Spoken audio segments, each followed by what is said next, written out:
ఇక్కడ Yeah. Hi అండి, this hi is అండి. రాణి. ఫస్ట్ ఆఫ్ ఆల్ ప్రదీప్ అంటే రాణి ప్రతి అన్నారా ఇంట్లో మీరు? అవును. ఆ! మరి రాజా రాజా రాజా విని యా మ్యామ్ చెప్పండి. ఎస్.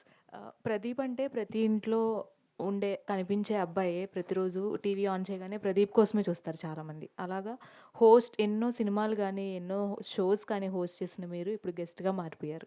గెస్ట్‌గా మారినా గానీ మరికొద్ది గంటల్లో మిమ్మల్ని యాక్సెప్ట్ చేయడానికి ప్రేక్షకులు గూడా రెడీ అయిపోయారు. అంత బావున్నాయి ప్రమోషన్స్. సో, ఒక యాంకర్‌గా మీ ఆహ్, జర్నీ ఒక ఎత్తయితే, ఇప్పుడు యాక్టర్‌గా అది కూడా బిగ్ స్క్రీన్ మీద ఇదొక ఎత్తు. సో, ఏది మీకు కష్టంగా అనిపించింది? ఏది ఎక్కువ టెన్షన్ లేదు, పెట్టింది? ఇష్టంగానే చేసామండి ఏది చేసినా. So, I think always passionate people నా వెనకాల పనిచేశారు. I was very lucky. Screen మీద కనిపించేది ఓన్లీ ప్రదీప్ మాత్రమే. అది టెలివిజన్ అయినా, ఇప్పుడు 70 అయినా చాలామంది ప్యాషనేట్ పీపుల్ అంత క్రియేటివ్‌గా వర్క్ చేస్తూ ఆ ఎనర్జీస్ అన్నిటిని నేను తీసుకోవడం జరిగింది. నాకు స్క్రీన్ సైజ్ డిఫరెన్సే తప్ప ఎంటర్‌టైన్‌మెంట్ ఈజ్ సేమ్. సో, అక్కడ ఎలా అయితే అంత ఎనర్జీస్ పెట్టామో, చాలా డెడికేటెడ్‌గా, చాలా సిన్సియర్‌గా చేసామండి. టీవీ షోస్ చేస్తున్నప్పుడు గూడా. అది ఈజీ కాదు, అసలు చాలా టఫ్ జాబ్ అది. బట్ దాన్ని అంత డెడికేటెడ్‌గా చేసాం కాబట్టే అందరికీ యాక్సెప్టెన్స్ వస్తూ వచ్చింది. సర్వైవల్ వచ్చింది ఇన్ని years. And same dedication, same thing I think మా అందరి డెబ్యూ ఇది.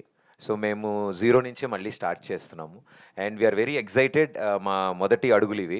సో, ఇవి తప్పకుండా ప్రేక్షకులకి నచ్చుతుందని మేము కోరుకుంటున్నాం. And global star Ram Charan గారు ఈ టికెట్ తీసుకోవడం అనేది రియల్లీ చాలా గొప్ప విషయం, పెద్ద విషయం కూడా. అండ్ మీకు కూడా చాలా ప్లస్ అవుతది. సో, ఎలా రీచ్ అయ్యారు సార్ గ్లోబల్ స్టార్ గారిని? ఆయన ఫస్ట్ రియాక్షన్ ఏంటి? అండ్ అలాగే ట్రైలర్ కూడా చూపించినట్టున్నారు. యాహ్! ట్రైలర్ చూసిన తర్వాత ఆయన ఇచ్చిన కాంప్లిమెంట్ ఏంటి? ఆహ్, సార్‌ని ఆయన సార్ అనొద్దంటారు నన్ను. చరణ్‌ని కలవడం జరిగింది. సినిమా గురించి అడిగారు. షూట్‌కెళ్ళి నేను కలిసాను ఆయన్ని. అండ్ అన్ని విషయాలు డిస్కస్ చేసుకున్నాము. I spent a whole day with him. ఓ రోజంతా పెద్ది షూటింగ్‌లో ఉండి అన్నీ చూస్తూ సరదా కబుర్లు చెప్తూ ఐ థింక్ ఆ స్పెండ్ చేసిన whole time I was talking about the film. ఆయన అన్ని విషయాలు అడిగి తెలుసుకుంటున్నారు. బికాస్ చాలా రోజుల తర్వాత కలిసాను నేను. బికాస్ దిస్ ప్రాసెస్, ఈ సినిమా అంతట్లో అసలు నేను బయటికి రాలేదు. సో, ఏమైపోయావు, ఎక్కడికి వెళ్ళావు అని మొత్తం అన్ని విషయాలు అడిగి, దెన్ ఈ సినిమా గురించి అన్నీ తెలుసుకున్నాక హీ ఫెల్ట్ వెరీ హ్యాపీ మా టీం అందరి గురించి చెప్పినప్పుడు. అంటే ఇంతమంది యంగ్స్టర్స్ ఇన్ దిస్ ఇండస్ట్రీ రావడం చాలా చాలా హ్యాపీ ఫీల్ అయ్యారు ఆయన. అండ్ మీరు సక్సెస్ అయితే మీ వెనకాల ఒక కొత్త జనరేషనే వస్తుంది, చాలామందికి హోప్ వస్తుంది అని నమ్మిన వ్యక్తి రామ్ చరణ్ గారు. అంత గోల్డెన్ హార్ట్తో ఆయన దాన్ని అప్రిషియేట్ చేయడం, ఏం చేద్దాం సరదాగా ఏదైనా చేయాలి, ఏం చేద్దాం మీ స్టైల్లో చెప్పండి ఏం చేద్దాం, జస్ట్ అలా ఊరికనే మాట్లాడడం బెస్ట్, అలా వద్దు, ఏదైనా మీ స్టైలే చేద్దాం, ఇవన్నీ చూశాను ప్రమోషన్స్, నాకు కూడా అలాగే కావాలి, అలాగే చేద్దాం అన్నారు. ఐ థింక్ ఆ వర్డ్ వినగానే మా అందరికీ అవుట్, అందరం, నేను ఇమ్మీడియట్ బయటకు వచ్చి మా వాళ్ళందరికీ ఫోన్ చేసి Peddi is there for Pradeep, yes he's coming అని అన్నాం. మాకు ఇది ప్రీ రిలీజ్కి అంటే ఆయన వచ్చిన కంటే డబల్ ఎనర్జీ వచ్చేసింది.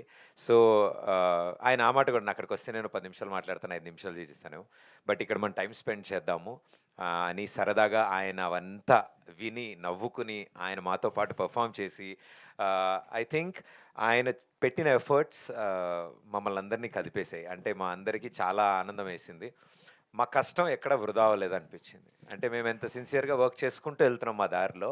I think God has been blessing, destiny is giving us అలాంటి ఏంజిల్స్‌ని మా లైఫ్‌లోకి ఇలా పంపిస్తూ మాకు వస్తాడు, ఒక్కొక్కళ్ళు వస్తారు కదా లైఫ్‌లోకి.